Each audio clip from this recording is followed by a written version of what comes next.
2 Corinthiens 5, verset 17. Ce texte nous permettra d'aller jusqu'au bout.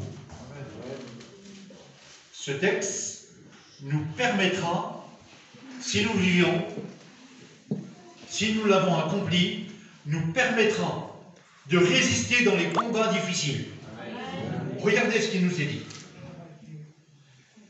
Si quelqu'un est en Christ, il est une nouvelle création. Les choses anciennes sont passées, et voici, toutes choses sont devenues nouvelles. Amen. Voilà le texte de la parole de Dieu. On va s'entretenir ensemble ce matin. Si quelqu'un est en Christ, il est devenu une nouvelle créature. Création. Il dit toutes choses anciennes sont passées et toutes choses sont devenues nouvelles. Amen.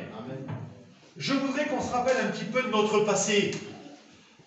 Lorsqu'on vivait selon la chair, lorsqu'on vivait selon nos pensées, lorsqu'on vivait selon notre idée, notre langage, notre écoute, lorsqu'on vivait, en un mot, selon les hommes d'avant, qui sont dans le monde. On vivait selon la chair. Souvenons-nous un peu. Lorsqu'on n'était pas chrétien, lorsqu'on n'avait pas reçu cette nouvelle naissance, on était capable de parler les uns sur les autres. On était capable de critiquer les pasteurs. On était capable de critiquer les chrétiens. On était capable de juger les autres.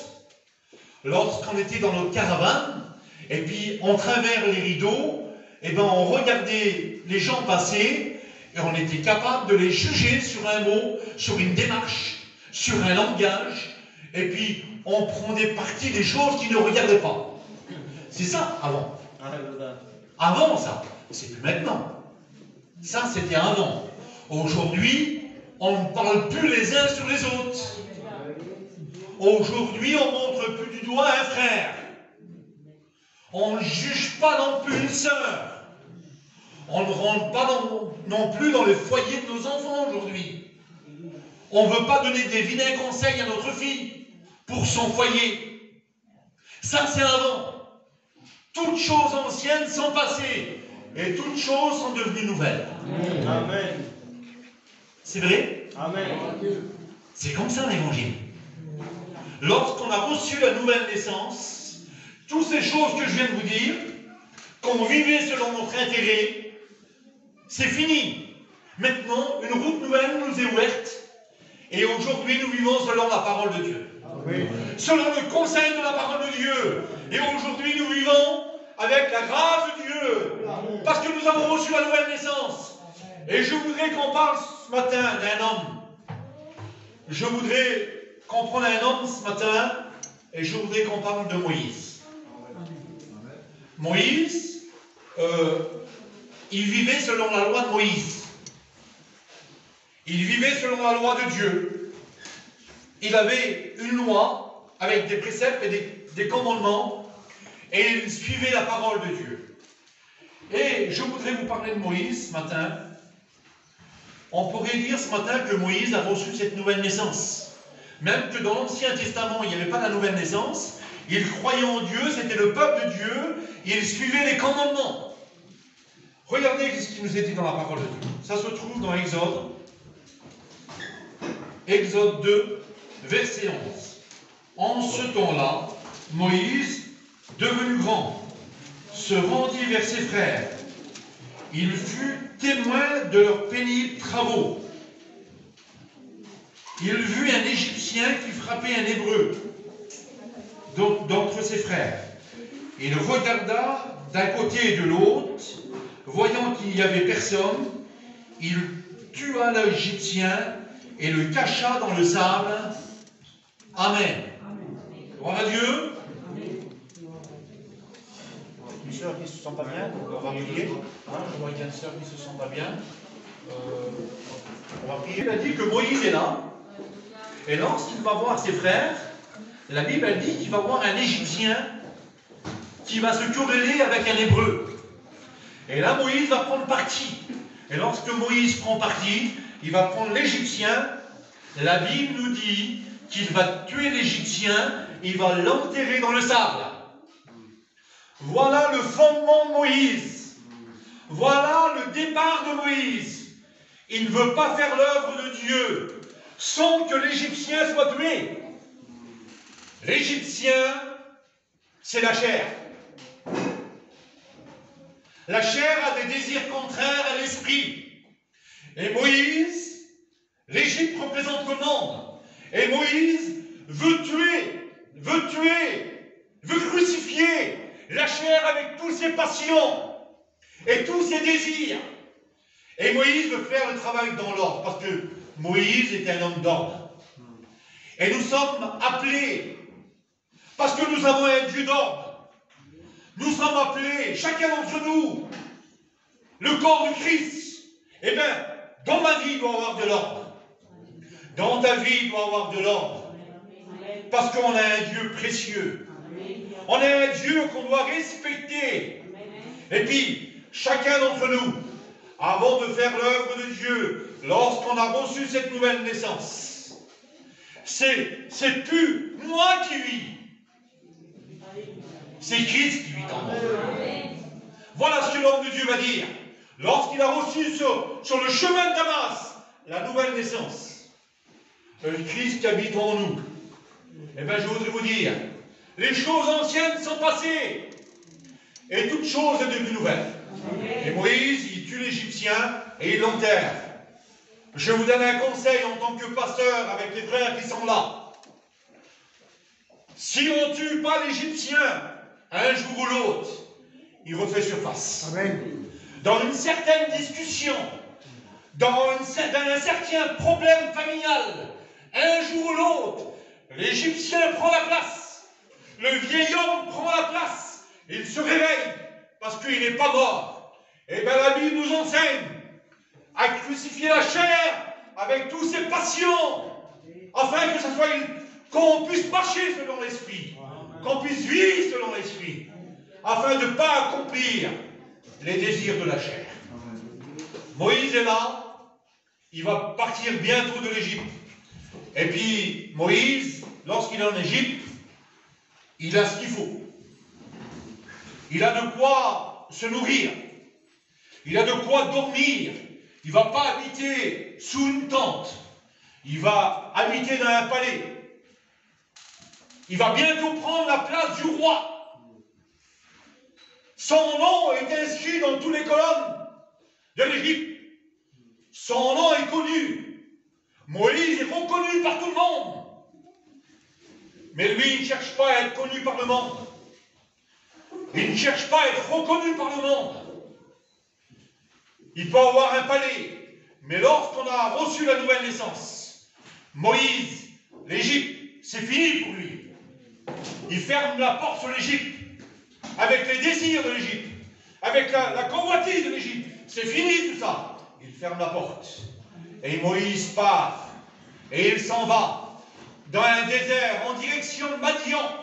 Et lorsqu'il arrive à Madian, il y a un homme qui l'attend. Oui, il y a un homme, un ancien qui l'attend. Il va avoir un conseil d'un ancien. Et je voudrais vous dire, avec les frères qui sont là, responsables de l'Église, c'est des pasteurs. Il faut les respecter. Il faut respecter un pasteur. Un pasteur, on l'appelle l'ancien. Et un ancien, il a toujours un mot de Dieu. Et Moïse, malgré le langage qu'il a, la connaissance qu'il a, il ne veut plus se servir de la connaissance de l'Égypte. C'est fini. Il veut repartir d'un pas nouveau. Il est là, à train de passer par le conseil de Jéthro, son beau-père. Il arrive là-bas, dans un désert, à Madian, et il va prendre une femme. Il va se marier. Et là, j'aurai un conseil à vous donner. Et un pasteur, il a le droit de vous donner un conseil. Mais ce n'est pas son conseil à lui, un pasteur, il donne. Il donne le conseil de la parole de Dieu. Amen. Un Hébreu devait prendre une fille de son peuple. Ne devait pas se marier avec des étrangers. Parce qu'il y a des conséquences. Je conseille, père, mère, de donner un conseil à vos filles, de donner un conseil à vos garçons, lorsqu'ils sont chrétiens, de prendre une chrétienne. Lorsqu'il est chrétien, de prendre une chrétienne. Et si elle est chrétienne, dire ma fille, il faut prendre un chrétien. Ça, c'est les conseils de la parole de Dieu. Se marier avec la lumière et pas se marier avec les ténèbres. C'est le conseil de la parole de Dieu. Et Moïse, il fait bien. Il prend la fille d'un sacrificateur, la fille d'un pasteur. Elle s'appelle Séphora. Il va avoir un fils qu'on appelle Gershom. Et puis là, Moïse va devenir le grand berger. Il va devenir le berger des bergers. Je voudrais vous dire que chacun de nous, nous sommes des bergers. On doit surveiller les uns sur les autres. On doit se tendre la main les uns vers les autres. On doit se bénir les uns les autres. On doit se supporter les uns les autres. On doit s'aimer les uns les autres. Et Moïse est devenu le berger. Et puis là, lorsqu'il va garder les brebis, il va se passer quelque chose qu'il n'avait jamais vu. Je voudrais vous dire ce matin qu'il y a beaucoup de choses à découvrir dans le Seigneur encore. On n'a pas tout découvert. Il y a beaucoup de bonté de Dieu dans la parole de Dieu. On est loin d'avoir découvert tout de la bonté du Seigneur. Il y a beaucoup de choses encore à soulever le voile et regarder l'œuvre de Dieu. Et Moïse, il est là. Il va voir quelque chose qu'il n'avait jamais vu. Je vous dis un mot ce matin. Est-ce que vous voulez voir des choses que vous n'avez jamais vues? Ben, faites des choses que vous n'avez jamais faites. Si vous voulez voir des choses que vous n'avez jamais vues, faites des choses que vous n'avez jamais fait. C'est-à-dire, il y a beaucoup de choses à découvrir. Seigneur, j'ai jamais jeûné. Eh bien, il est temps qu'on jeûne. Je prie pas souvent. Il est temps d'avoir une vie de consécration. Moïse, lorsqu'on lit son histoire, c'est un homme qui passe du temps dans la tente d'assignation. Beaucoup de temps dans la tente d'assignation. Il passe des moments, des nuits, des jours devant la présence de Dieu. Moïse est là, il garde des brebis, et à un moment donné, il va se passer quelque chose. Loin de lui, sur une montagne, il va voir un buisson qui ne se consume pas. C'est étrange pour lui. Il n'a jamais vu encore cette chose-là. Un buisson qui ne se consume point. Je disais dernièrement que l'œuvre de Dieu, elle ne se consume pas. Tout se consume dans le monde. Tout passe. Mais Jésus ne passe pas. Sa parole ne passe pas. Il est la parole faite chair. Il est venu habiter parmi nous. La grâce de Dieu est venue habiter parmi nous. Et puis Moïse, il est là. Et puis lui, Moïse, il va commencer à détourner son regard. Il avait peut-être l'habitude de regarder quelque chose. Ben, il veut changer ses habitudes. On doit changer nos habitudes. Peut-être que ton regard n'est pas trop sur l'œuvre de Dieu. Ton regard n'est pas trop dans l'église. Ton regard n'est pas trop sur ton frère, sur ta sœur. Mais là, il va se passer quelque chose. Et Moïse veut se détourner pour voir quelle était cette grande vision. Et à partir du moment que Moïse veut se détourner pour voir quelle était cette grande vision, Dieu l'appela. Des fois, on se demande, on se pose des questions, pourquoi que Dieu ne nous appelle pas? Que Dieu ne nous parle pas? Il serait peut-être temps ce matin qu'on détourne nos regards pour voir réellement l'œuvre de Dieu. Parce que l'œuvre de Dieu, elle est resplendissante. L'œuvre de Dieu, elle est belle à accomplir. Elle n'est pas tout simplement belle à regarder. Elle est belle à y participer. Regarder l'œuvre de Dieu, c'est une chose. Mais y participer, c'en est une autre. Et ce matin, votre pasteur vous demande à participer à l'œuvre de Dieu. Moïse est là, vous connaissez l'histoire, et il monte sur la montagne. Il commence à enclencher le pas. un pas nouveau. Dieu nous appelle ce matin à enclencher le pas. Un pas nouveau. À monter sur la montagne. À gravir la montagne. Peut-être que c'est difficile à gravir la montagne, mais Dieu nous appelle. Moïse est un homme fait de chair comme nous. Mais Moïse enclenche le pas. Et puis il veut monter sur la montagne. Et lorsqu'il monte sur la montagne, lorsqu'il monte, et puis il veut regarder, il est intéressé. Ça l'intrigue. Il veut s'approcher du buisson. Et le buisson, on sait qui c'est. C'est l'ange de l'Éternel, c'est Jésus. Il veut s'approcher de Jésus. Il veut s'approcher de la grâce. Jacques 4, 8, il nous dit, approchez-vous de Dieu et il s'approchera de vous. Il y a déjà, l'homme doit s'approcher de Dieu afin que Dieu s'approche de toi. Afin que Dieu s'approche de moi. Et puis là, Moïse, lui, il a décidé. Il a pris la décision, au moment qu'il se détourne, c'est de gravir la montagne.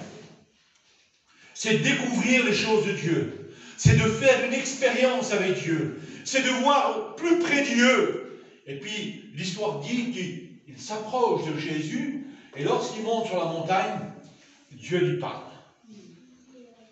Est-ce que vous n'avez pas envie que Dieu vous parle à vous?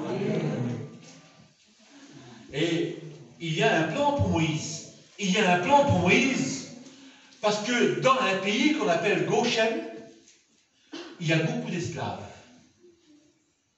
Il y a des jeunes garçons qui sont esclaves, qui sont enchaînés. Il y a des jeunes filles qui sont enchaînées. Il y a des foyers qui sont enchaînés à Goshen. Il y a des parents qui sont enchaînés. Il y a 600 000 hommes, sans compter les femmes et les enfants, à Goshen qui sont esclaves du péché. Et Dieu voudrait se servir de Moïse pour faire sortir les gens de Goshen. Qui n'a pas encore peut-être ta fille qui est à Goshen, ton fils qui est à Goshen, ton père, ta mère, ta famille propre qui est encore à Goshen, ils sont liés par des chaînes. Il ne serait pas temps qu'on les fasse sortir un petit peu de Goshen? Dieu veut ouvrir la porte de Goshen et il veut les faire sortir afin qu'ils soient libres, comme nous le sommes libres ce matin, parce que nous avons été affranchis par Jésus. Et Moïse est là, Dieu lui parle et il va dire un mot. Moïse, ôte tes souliers de tes pieds, tes sandales. Moïse va obéir. Que c'est beau l'obéissance.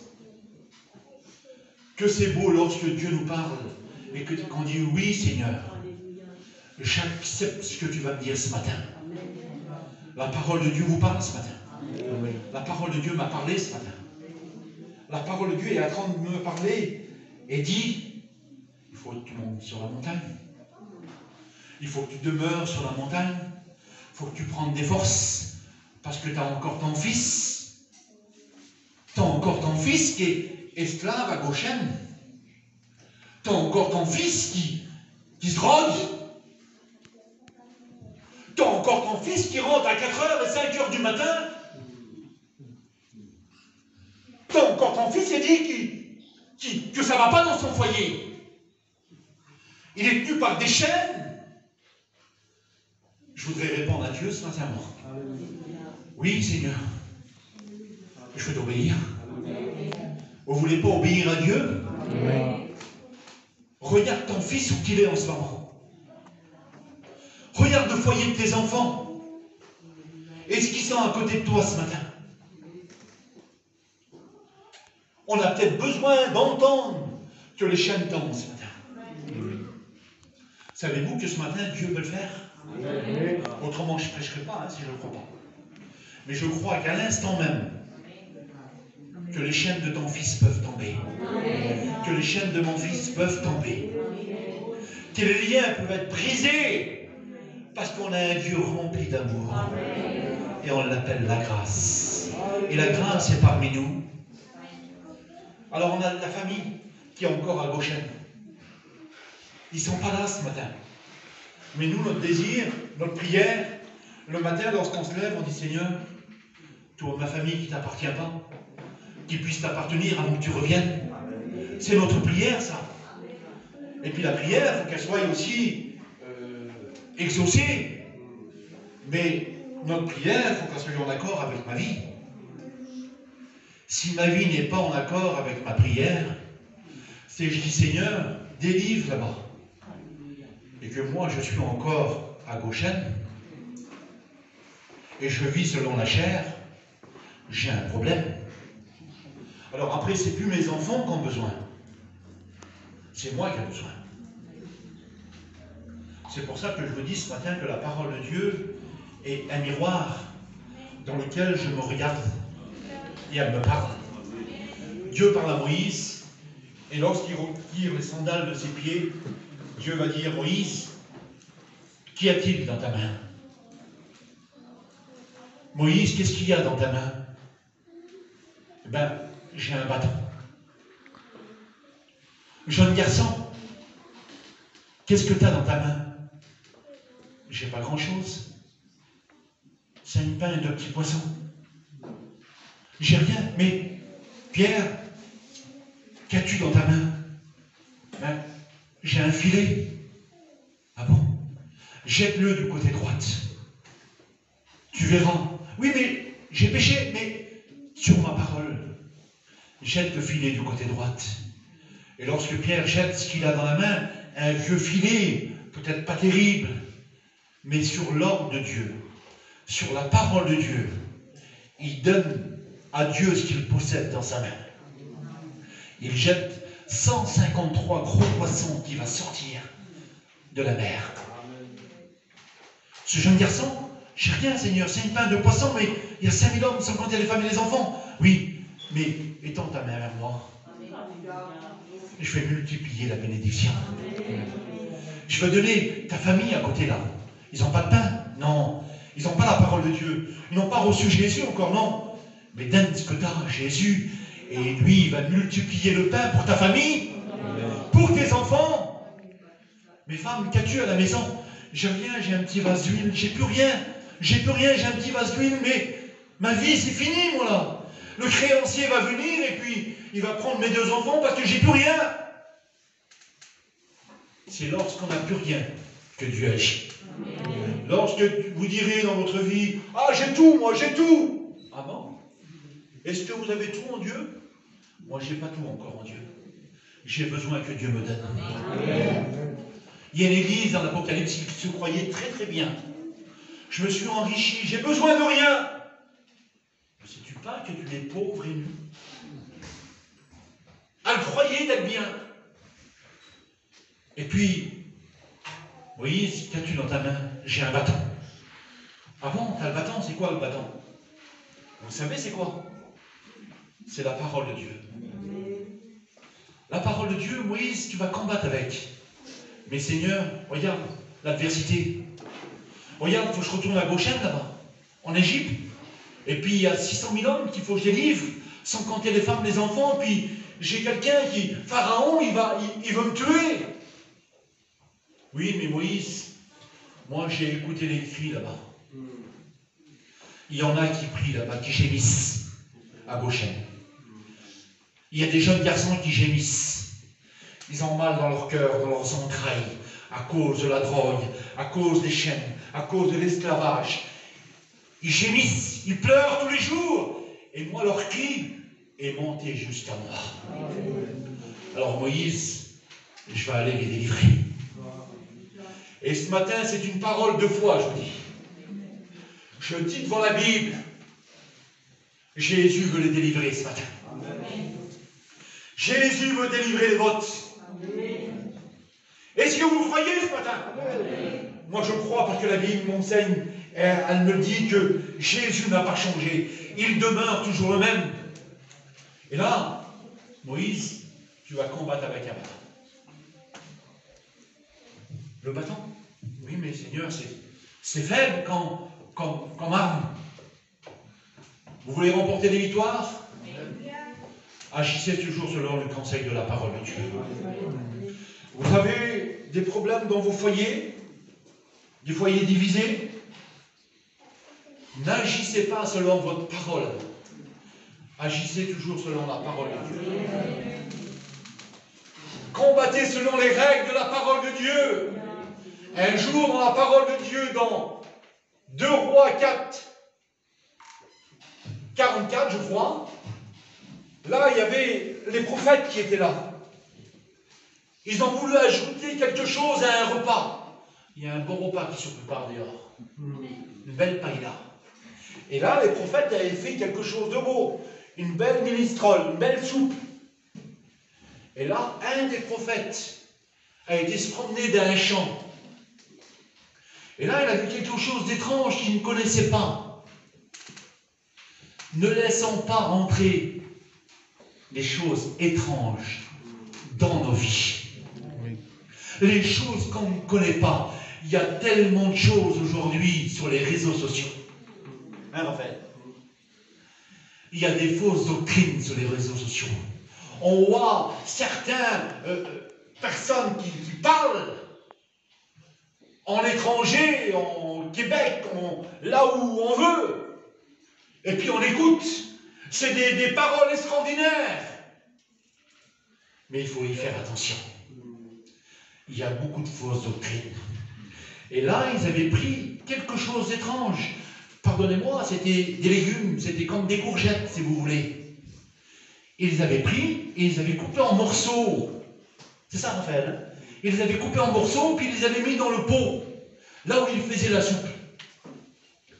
Ils avaient mis quelque chose d'étrange.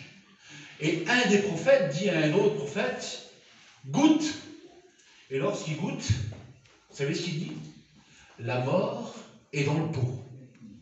La mort est dans la soupe. Mais pourquoi? Ils avaient mis quelque chose d'étrange. On ne veut rien nous refaire dans nos églises. Et je suis avec les frères. On veut rien, on ne veut pas quelque chose d'étranger. Voilà ce qu'on veut dans nos églises. Et voilà ce qu'on veut dans nos cœurs. C'est la parole de Dieu. Et rien d'autre que la parole de Dieu. Le jour que je viens ici, j'apporte quelque chose d'étrange. Je veux que Raphaël me dise, Eddie, arrête. On t'arrête. On ne connaît pas. C'est pas marqué dans la Bible. Et tu auras raison de me le faire. Mais nous marchons selon le conseil de la parole de Dieu. On marche selon les saintes écritures. La Sainte Bible. Et puis là, la mort était dans le pot. Savez-vous ce qu'ils ont fait? C'est pour ça que Dieu a dit à Moïse, Moïse, qu'y a-t-il dans ta main? Un bâton, rien d'autre. On doit combattre selon les règles de la parole de Dieu, selon le bâton. Vous savez ce qu'il a pris? Le prophète, il va prendre de la farine. Il va prendre de la farine pour anéantir le poison qui était à l'intérieur de la soupe. Il va prendre de la farine.